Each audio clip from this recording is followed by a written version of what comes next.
देश दुनिया की तमाम खबरों के साथ एक बार फिर हाजिर है। पीएम नरेंद्र मोदी को जन्मदिन पर ब्रह्मा कुमारीज की बधाई। देश के प्रधानमंत्री नरेंद्र मोदी जी को उनके 74वें जन्म दिवस पर ब्रह्मा कुमारी संस्था की तरफ से बधाई दी गई। साथ ही स्वस्थ एवं खुशनुमा जीवन के लिए कामना की गई। प्रधानमंत्री नरेंद्र मोदी जी को ब्रह्मा कुमारीज प्रबंधन कमेटी के सदस्य तथा मीडिया प्रभाग के अध्यक्ष बीके करुणा ने बधाई संदेश भेजकर देश को दुनिया के अग्रणी देशों की पहली कतार में खड़ा करने की उम्मीद जताते हुए शुभकामनाएं दी है। साथ ही उनके दीर्घायु की भी कामना की है। इसी कड़ी में पीएम मोदी जी के जन्मदिन के उपलक्ष्य में सिक्किम के मुख्यमंत्री प्रेम सिंह तमंग ने स्वच्छता अभियान का शुभारंभ किया, जिसमें ब्रह्मा कुमारीज गैंगटोक की बीके बहनें भी शामिल हुई। राज्य स्तरीय कार्यक्रम में 1 महीने तक स्वच्छता अभियान चलाया जाएगा, जिसमें गैंगटोक की प्रभारी बीके सोनम समेत अन्य बीके बहनें भी शामिल होंगी। इस स्वच्छता अभियान में भाग लेकर बीके बहनों ने प्रधानमंत्री जी के जन्मदिन की बधाई दी और स्वच्छता के लिए लोगों को प्रेरित भी किया। विश्वकर्मा दिवस पर ब्रह्मा कुमारीज में कार्यक्रम।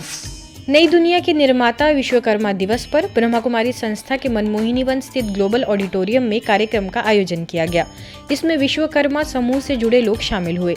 इस कार्यक्रम में ब्रह्मा कुमारी संस्था के अतिरिक्त महासचिव बीके बृजमोहन भाई ने कहा कि यदि हमें नया समाज, नया आशियाना बनाना है तो उसके लिए हमें अपने मनोभाव को श्रेष्ठ और संस्कारित बनाना होगा। नशा हमारे जीवन को नाश करता है। तो वास्तव में आप सबको आज के दिन ये करना चाहिए अपने लिए। हम दूसरों को तो बना रहे हैं, हम अपनी इस बिल्डिंग को ऐसा बनाए जो दिल में भी खुशी हो, अपने लगे कि हम पूजा करने योग्य हैं। हमारे भारत में अच्छे लोगों की पूजा होती है। ब्रह्मा कुमारी संस्था के कार्यकारी सचिव बीके मृत्युंजय भाई ने कहा कि जो भी निर्माण के कार्य में सहयोगी है, उन्हें मनोविकारों से मुक्त होने का प्रयास करना चाहिए। इस दौरान शांतिवन के engineer BK Ramesh, BK Bhanu, BK Kavita तथा बीके कीर्ति भी उपस्थित रहे। बाढ़ से तबाह लोगों को ब्रह्मा कुमारीज की मदद। तेलंगाना के खम्मम में इस वर्ष बारिश से भारी नुकसान हुआ है, जो पहले कभी नहीं हुआ। तालाब, नदी के पानी से 10 फुट ऊंचाई से बाढ़ आई और बहुत सारे गांव और शहर का हिस्सा पानी में डूब गया। कीचड़ और रेत 5 फुट ऊंचाई तक जम गई। कई लोग बेघर हो गए। सरकार ने बाढ़ पीड़ितों के लिए आसपास के स्कूल कॉलेजों में रहने का प्रबंध किया। इसमें ब्रह्मा कुमारी संस्था के स्थानीय सेवा केंद्र द्वारा भी बीके भाई बहनों के सहयोग से सभी पुनर्वास केंद्रों में कपड़े, भोजन और राशन की सामग्री, सब्जी और जरूरत की चीजों में चावल, दाल, तेल आदि मुहैया कराई गई। साथ साथ उन लोगों को हौसला और हिम्मत बढ़ाने के लिए परमात्मा संदेश भी दिया गया।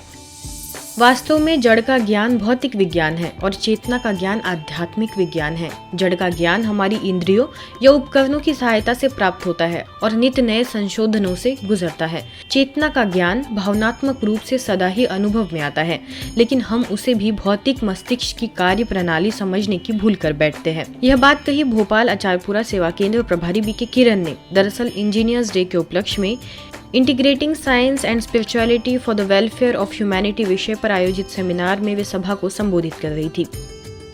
इस अवसर पर राजीव गांधी प्रौद्योगिकी विश्वविद्यालय के रजिस्ट्रार डॉक्टर मोहन सेन, निदेशक doctor S Bhadauria, MSME Technology Centre के DGM Vijay Mahipatrao Bankar, Indian Institute of Soil Science के principal scientist doctor Ajay, RKDF University के प्रोफेसर डॉक्टर VK पांडे ने भी विषय के तहत अपने विचार रखे। सभी का यही कहना था कि सर्व के सहयोग से ही सुखमय संसार लाया जा सकता है और इस सहयोग भावना को विकसित करने का कार्य आध्यात्म करता है। 3R रिन्यूअल, एनर्जी, रिसाइकलिंग और रीयूज को अपनाकर ही अपने अस्तित्व को अक्षुण्ण रख सकते हैं। इंजीनियरिंग के छात्रों, संकाय सदस्य एवं अन्य इंजीनियर्स ने सेमिनार का लाभ लिया। अंत में मेडिटेशन कमेंट्री द्वारा राजयोग का अभ्यास भी कराया गया। छत्तीसगढ़ कोरबा में चल रहे श्री श्याम अखाड़ा द्वारा ग्राम बुंदेली में भजन संध्या का आयोजन हुआ। इस अवसर पर ब्रह्मा कुमारीज की बहनों को भी उद्बोधन के लिए विशेष आमंत्रित कर उनका सम्मान किया गया, जिसमें कोरबा की स्थानीय सेवा केंद्र प्रभारी बीके रुक्मिणी, जमनीपाली सेवा केंद्र प्रभारी बीके बिंदु, अधिवक्ता बीके शेखर राम सिंह, KVSN प्रसाद भी उपस्थित रहे। कार्यक्रम में बीके रुक्मिणी और बीके बिंदु ने सभी को अपने वक्तव्य में आने वाली सदियों की दुनिया की जानकारी दी। साथ ही खुशनुमा जीवन जीने के लिए आध्यात्मिकता को जीवन में अपनाने का संकल्प कराया। अंत में आयोजनकर्ताओं का बीके बहनों द्वारा शॉल, श्रीफल और स्लोगन देकर सम्मान किया गया। सभी को कमेंट्री के माध्यम से राज्यों की अनुभूति भी कराई गई। गुड़गांव स्थित टाटा लविदा सोसाइटी में विशेष ब्रह्मा कुमारी के 7 दिवसीय राजयोग शिविर कार्यक्रम का आयोजन किया गया। पालम विहार सेवा केंद्र द्वारा आयोजित इस कार्यक्रम में मुख्य वक्ता के तौर पर पालम विहार सेवा केंद्र की प्रभारी BK Urmil, CA BK Virendra Gupta, BK Sangeeta ने सभी को मार्गदर्शित किया। अवसर पर बीके वीरेंद्र ने बताया कि कैसे आज के समय में राजनैतिक, आर्थिक, सामाजिक, सांसारिक सभी समस्याओं का समाधान गीता में है। तो वही बीके उर्मिल ने संस्था का संक्षिप्त परिचय देते हुए सभी को राजयोग अभ्यास की विधि से अवगत कराया। मुख्यालय मधुबन से एंकर एवं रेडियो मधुबन में रेडियो जॉकी बीके श्रीनिधि का ईश्वरीय सेवाओं के लिए नीदरलैंड की राजधानी एम्स्टरडैम जाना हुआ। एम्स्टरडैम स्थित हार्मनी हाउस में सबसे पहले उन्होंने सभी बीके सदस्यों से स्नेहभरी मुलाकात कर ज्ञान चर्चा की, साथ ही अपने आध्यात्मिक जीवन के कुछ खास अनुभव सभी के साथ साझा किए। Make your mind your best friend इस विषय पर भी प्रकाश डाला। आगे सिटी काउंसिल ऑफिस में कार्यक्रम रखा गया, जहां उन्होंने एम्स्टरडैम के डिस्ट्रिक्ट प्रेसिडेंट से भी मुलाकात की एवं संस्था का संक्षिप्त परिचय दिया।